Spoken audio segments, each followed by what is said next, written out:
Specifically, I mean, it can range, a lot of people think of physical, so it can range, from that. But more specifically, I'm seeing a lot more of kind of emotional or verbal or isolating, type behaviors that keep one partner. It's not always, the female. We tend to think that it is, keeping them more isolated and more of a one on one versus, being able to go out and, be with friends or family and things. I think, at times initially in relationships they start out and you're getting to know one another and things seem great and there's kind of that hook then, and then eventually true colors start to show. Changes start to happen when people feel comfortable. They really show kind of some of their insecurities or some of their power and control issues or lack thereof, and needing that support and feeling really connected. And I think sometimes through that change, when you've already kind of had that emotional attachment, with them, it's really difficult to see that change happening. A lot of times there's after an incident or something that happens, there's a repair that happens between the partners, and the apologetic that I'm sorry, I'll never do this again. I don't know what came over me, which can be valid, not something that maybe ever has happened before, and so that period of repair is very, comforting. And sometimes you go back to some of that initial stuff that gets you hooked, which is, the one-on-one, the very attentiveness, the enjoyable, the fun, and the promise for better. And so we hope for that and want that to happen. So we stay.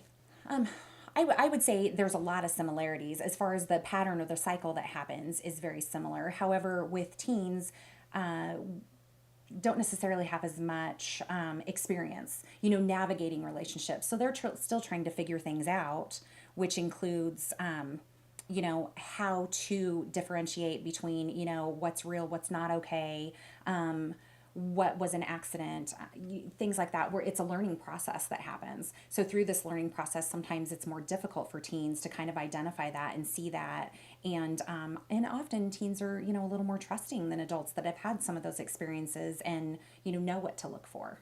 What are some of the red flags that a teen can maybe look for in their partner that, maybe they should take a step back or maybe they should get out of the relationship? What are some of those?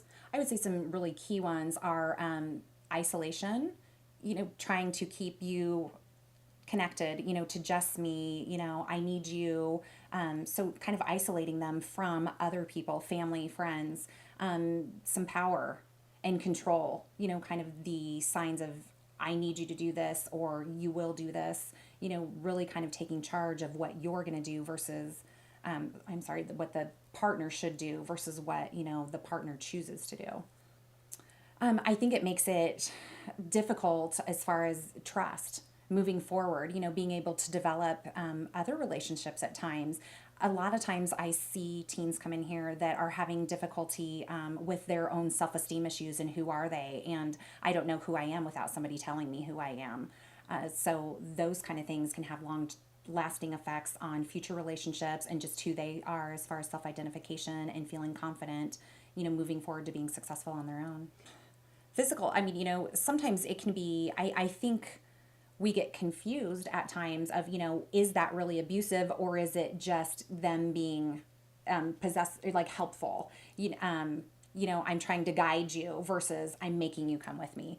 So sometimes I think we get a little confused about that and try to make excuses. So somebody that's making a lot of excuses for their partner is definitely kind of a key. Obviously, if you see, bruises or harm or, things like that, I mean, that's something just to be cautious about or inquire, not be accusatory, but just, ask about, just acknowledge or observe that and let them know that you're, recognizing that. The emotional, I think, comes from, you see teens, people, adults, kind of withdraw. You see them more quiet or more tuned into a single person. So when you see changes in their patterns of behavior or the things that they like to do, they're not enjoying some of the things that they used to enjoy, anymore. And they're more narrowly focused, if they weren't before. So some of those big changes that are happening in the way they spend their time, who they spend their time with, are really important to kind of acknowledge, as well as the way that they talk about themselves and others. I think sometimes it's difficult to be aware that this is happening, and once you are, yeah, there is a lot of uncertainty. Definitely finding a trusted adult is helpful. I mean, friends, when you're a teenager, peers are helpful in some of that understanding or that connection, maybe having or identifying with that. However, may not give you the most helpful advice on what to do about that. So, finding a trusted adult that can help you discover or navigate through what's happening and what steps to take, which may be, calling law enforcement. It may just be trying to cut ties or back things off or make some changes and setting healthy boundaries. Sometimes, as teens navigating through relationships and trying to figure out how it all works and what we need from another, we forget to set healthy boundaries, which allows often some of these, types of abuse to happen. I do believe that there is less of a stigma now. I mean, more kids are talking about it, more kids are coming to counseling, more teens are expressing what they've experienced and starting to recognize that this isn't okay. So I think that talk or having somebody that that is personally connected is very helpful to help lessen that stigma. There's always going to be somebody, out there choosing to put their 2 cents in on what they think about it. I think just remembering what you need and putting your needs first, which is a really hard thing to do for some teens, especially when they have been kind of controlled, whether through physical or emotional abuse. But recognizing that first is key. That awareness is very helpful, and finding those connections, whether it be through school or church or the community, somehow trying to find a group, that or a friendship and asking how they dealt with it is very helpful moving forward. I mean, seeking therapy is helpful. I know that there are some church groups, that help with that and address that. I know there are some things like through the schools, some community resources that kind of help you connect with that. And I think finding that connection is what's really important because that makes you not feel alone.